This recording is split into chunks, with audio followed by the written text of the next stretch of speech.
नमस्कार मित्रों, आप सभी का बहुत बहुत स्वागत है। राशि परिवर्तन के आप यहाँ पर चर्चा समझ रहे हैं कि कैसे सारे ग्रह अपने राशि परिवर्तन में लगे हुए हैं। तो ऐसे में ही क्या है कि राहु देव भी राशि परिवर्तन कर रहे हैं। वह वृषभ राशि को छोड़ करके मंगल की मेष राशि में प्रवेश कर रहे हैं। वैसे भी यह बहुत फेमस है, बहुत मशहूर है कि राहु की माया कोई समझ नहीं पाया। तो इसका मतलब क्या है कि जो राहु की माया है ये इतने मायावी हैं कि आपको सच्चाई की भनक नहीं लगने देंगे।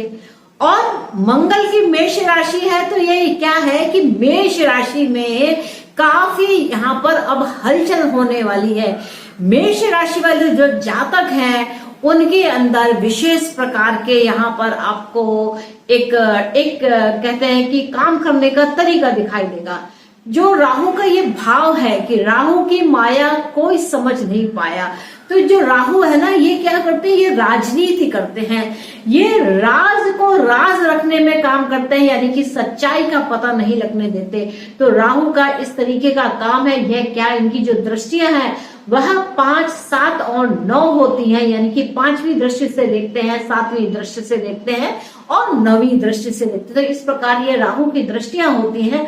और राहु की जो कहा जाए एक और विशेष दृष्टि प्राप्त है, वह क्या है कि वो पलट करके देखने की क्षमता है, यानी कि द्वादश जो उनका राशि है, यानी कि जो 12वीं राशि है उस पर भी यह देखने की क्षमता रखते हैं। तो इस प्रकार यह राहु की 5, 7, 9 तो दृष्टियां होती ही हैं, साथ ही साथ एक द्वादश यानी कि एक 12वीं दृष्टि भी होती है, यानी कि वह घूम करके पलट कर देख लेते हैं कि भाई क्या कर रहा है कोई, और कैसे प्रेडिक्शन देना है, कैसे काम करना है, क्योंकि ये राजनीति के कारक है, यानी कि सच को झूठ, झूठ को सच बनाने की इनके अंदर ताकत होती है।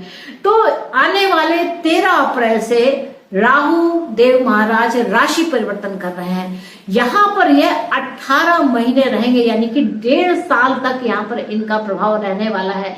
साथ ही साथ इनके साथ केतु भी है, तो केतु का भी राशि परिवर्तन है। यही 12-13 अप्रैल के मध्य में कहीं कहीं पर अक्षांश और देशांतर के हिसाब से, यानी कि स्थान विशेष के कारण यहाँ पर कुछ दिन का यहाँ पर फर्क है। और ये 18 महीने तक अपना निवास स्थान मेष राशि में रखेंगे, यानी मेष राशि के जो स्वामी मंगल देव हैं उनकी भूमिका बहुत हो जाएगी कि ये राशि के स्वामी के राशि पर बैठे हुए हैं, और उस राशि का स्वामी कहाँ से शक्ति प्राप्त करता है, यह बात यहाँ पर बहुत ही महत्वपूर्ण हो जाएगी। तो इस समय अगर देखें तो क्या है कि मंगल देव एकादश भाव में है और राहु देव आ रहे हैं मेष राशि में।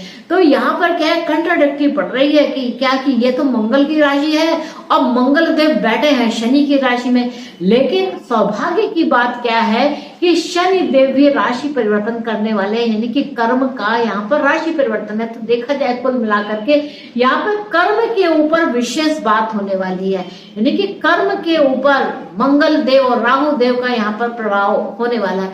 वैसे भी जो कुंभ राशि है वह कुंभ राशि राहु की अपनी स्वयं की राशि होती है, क्योंकि यही से तो उनका सिंही के जो ये सिंही के पुत्र थे उनके ये जो राहु केतु 2 रूप में बटे, यानी कि जो कैसे ये हुआ उसकी कहानी आपने सुनी होगी। मेरे और भी ऐसे एपिसोड्स हैं जिसमें मैंने इस कहानी को बताया है कि कैसे राहु केतु की उत्पत्ति हुई, उनके उत्पत्ति का कारण क्या था, वही राजनीति करना, यानी कि चालाकियां दिखाना, यानी कि चतुराई के साथ, यानी कि और ऐसी चतुराई जो दुनिया को दिखाई दे रही है, लेकिन राहु समझता है कि नो वन कैन सी मी।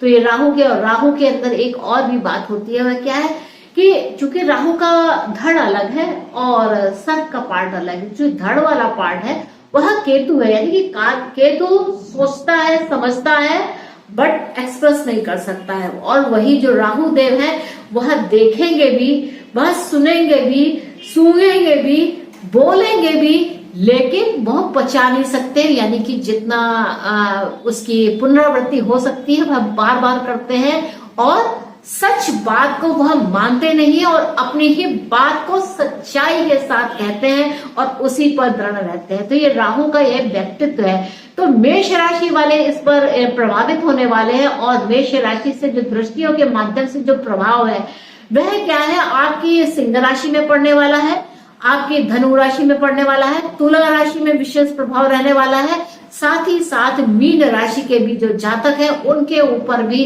क्योंकि राहु की जो क्षमता है क्या है कि पलट करके देख देने की क्षमता, तो राहु देव जो है वह पलट करके देखने की क्षमता रखने के कारण यहाँ पर यह विशेष प्रभाव रखते हैं और वहां पर अपनी दृष्टियों के माध्यम से प्रभाव भी डालते हैं।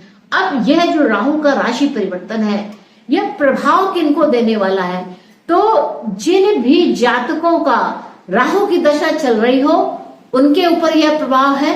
राहु अगर उनका मेष राशि में है तो उनके ऊपर इसका प्रभाव मिलेगा। राहु अगर उनका सिंह राशि में है तो प्रभाव मिलेगा। राहु अगर उनका तुला राशि में है तो उनके ऊपर इस गोचर का प्रभाव पड़ेगा। राहु अगर धनु राशि में है तो उनके ऊपर इस गोचर का प्रभाव पड़ेगा। साथ ही साथ राहु अगर मीन राशि में है तो भी इस गोचर का प्रभाव रहने वाला है। क्योंकि दृष्टियों के माध्यम से जो ये प्रभाव डालते हैं वह बहुत ही भले ही थोड़ा सा कम होता है पर होता है। और क्योंकि राहु के अंदर जो व्यक्तित्व है कि बढ़ा चढ़ा के एकदम ऑरा क्रिएट कर देना, बड़ी बड़ी चीजों को दिखाना, बड़ी बात को कहना, तो राहु यहाँ पर ऐसा काम करते हैं। अब राहु जो है इन 18 महीनों में 3 नक्षत्रों से होकर के जाने वाले हैं।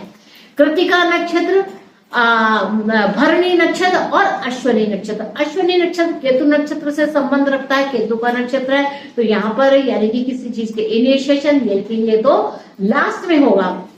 आपका भरणी नक्षत्र जो आता है, भरणी नक्षत्र जो है वह शुक्र का नक्षत्र है और इस नक्षत्र के जो स्वामित्व है वह यम के पास है। यानी कि यहाँ पर कुछ विशेष घटनाएं, जब राहु देव महाराज भरणी नक्षत्र से होकर के निकलेंगे, मेष राशि में रहते हुए 3 नक्षत्रों का जो उन्होंने यात्रा लेंगे, यानी कि क्या है, कृतिका नक्षत्र का वह 1 चरण लेंगे, भरणी नक्षत्र के 4 चरण लेंगे और इनका जो पद होगा कैसे चलेगा, चौथा पद, तीसरा पद, दूसरा पद और पहला पद, इस प्रकार चलेगा। और अश्विनी नक्षत्र के भी ये 4 पदों को लेंगे। तो यहाँ पर क्या है, एक विशेष बात होने जा रही है कि जो भरणी नक्षत्र का चौथा चरण है, यहाँ विशेष बात यही ध्यान देनी है कि भरणी नक्षत्र का जो चौथा चरण है वह अष्टमांश होता है। यानी कि क्या, यहाँ पर बड़े ट्रांसफॉर्मेशन दिखने वाले हैं, एक बड़ा ट्रांसफॉर्मेशन दिखने वाला है। यानी कि जो होता था वह नहीं होगा, अष्टमांश बिल्कुल उलट पुलट, लंका सब जारी जैसी स्थिति हो जाएगी। यानी कि भरणी नक्षत्र यम का नक्षत्र, यानी किसी चीज की एक डेथ है और इसके बाद एक पुनर्जन्म भी है। शुक्र का नक्षत्र है और भरणी जो है वह यम से संबंध रखता है। यानी कि जो काम उसे करना है वह यम के समान, यानी कि कोई भी कहा जाए तो कोई भी दया भाव नहीं होता है, उसको जो काम करना है यम के समान और वह कर डालता है। एक बड़ा ट्रांसफॉर्मेशन यहाँ दिखाई देता है। यह 15 जून 2022 से लेकर के 17 अगस्त 2022 के मध्य में बहुत ही ज्यादा विशेष परिस्थितियां रहने वाली हैं। और जिन भी लोगों का राहु की दशा चल रही है उनका एक ग्रह अगर भरणी नक्षत्र में है, चतुर्थ पद 4 से संबंध रखता है, तो ये बात उनके ऊपर लागू होती है। तो यहाँ पर यही विशेष बात है। और इसके साथ साथ क्या है, जब राहु देव महाराज छठे नवमांश में आ जाएंगे, यानी कि 19 अक्टूबर से लेकर के 19 अक्टूबर 2022 से लेकर के 20 दिसंबर 2022 तक, इस समय क्या है कि जो राहु देव महाराज है वह छठे नवमांश से होकर के निकलेंगे, इसी भरणी नक्षत्र के द्वितीय पद से होकर के निकलेंगे। तो राहु क्या है, ये छठा पद बनता है। यहाँ पे जो राहु की सक्रियता है, यानी कि ये दुश्मनों पे अच्छा खासा प्रभाव रखते हैं। तो यहाँ पर स्थितियां कुछ विशेष कर रहेंगी। तो ये राहु की जो माया है वो सच में कोई नहीं देख पाया है, वह क्या करते हैं, क्या सोचते हैं, क्या बनते हैं, क्या कर डालते हैं, इसके बारे में कुछ नहीं पता है। लेकिन हाँ, एक चीज है कि राहु जो है मांगे मोह, राहु के अंदर लालच है। राहु जो चीज पे लगता है वह चाहता ही है, उसको किसी भी प्रकार से उस चीज को ले लेने का एक उसका प्रकार होता है। तो मित्रों, इस प्रकार यह जो पूरा राशि परिवर्तन है यह 12-13 अप्रैल 2022 से लेकर के 30 अक्टूबर 2023 तक रहने वाला है। तो इस बीच में हम राहु की माया को देखेंगे, उनके विभिन्न फ्लेवर को देखेंगे। इसमें जो सबसे ज्यादा मुख्य फ्लेवर है वह भरणी नक्षत्र में ही होने वाला है। कृतिका में तो वह सूर्य की बात मानेंगे, कहीं ना कुछ गुरु का भी प्रभाव होता है। तो राहु देव गुरु के साथ में कुछ ज्यादा विशेष नहीं कर पाते हैं। यहाँ पर अगर वो उनसे कुछ पंगा लेते हैं तो उनको अपने सर से ही हाथ धोना पड़ता है। तो इस प्रकार का यहाँ पर व्यक्तित्व रहने वाला है। और केतु के विषय में मैं एक अगले एपिसोड में आप लोगों को बताऊंगी केतु का भी जो राशि परिवर्तन है वह किस प्रकार से होगा। और केतु क्या है, केतु ज्यादा बोलते नहीं है, ना देखते भी है, सुनते भी है, समझते भी है, पर उससे भी ज्यादा वो महसूस करते हैं। तो मित्रों, आशा है कि आपको मेरा यह एपिसोड अच्छा लगा होगा।